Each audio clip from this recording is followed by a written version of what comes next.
Dear viewers, teach Bangla tutorial চ্যানেলের পক্ষ থেকে আপনাদের সবাইকে জানাই ধন্যবাদ। আজকে ভিডিওটির মধ্যে আমি আপনাদেরকে দেখাবো যে মুজিব অনলাইন শতবার্ষিকী কুইজ প্রতিযোগিতায় আজকে 14তম দিনে যে প্রশ্নটি রয়েছে সেই প্রশ্নটির সঠিক উত্তর আজকে আমি আপনাদেরকে এই ভিডিওটির মধ্যে দেখাবো প্রুফ সহ। তো বন্ধুরা, যারা এখন আমার চ্যানেলটি সাবস্ক্রাইব করেনি তারা সাবস্ক্রাইব করে নিন আর নতুন নতুন লেটেস্ট ভিডিও পেতে বেল আইকনটি ক্লিক করে রাখুন। তো বন্ধুরা, চলুন শুরু করা যাক।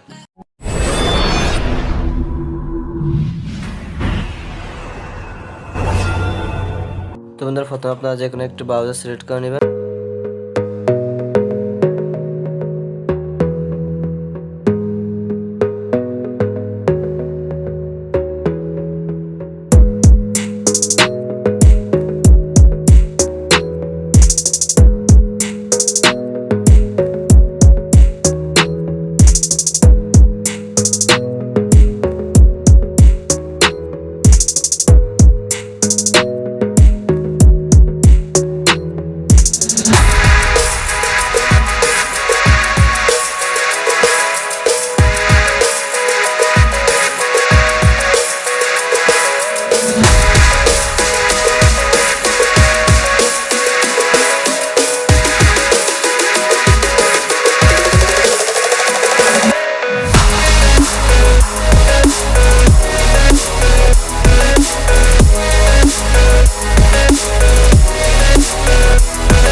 অবশ্যই লাইক কমেন্ট করবেন এবং সাবস্ক্রাইব করে আমার চ্যানেলের সঙ্গে থাকবেন। ধন্যবাদ।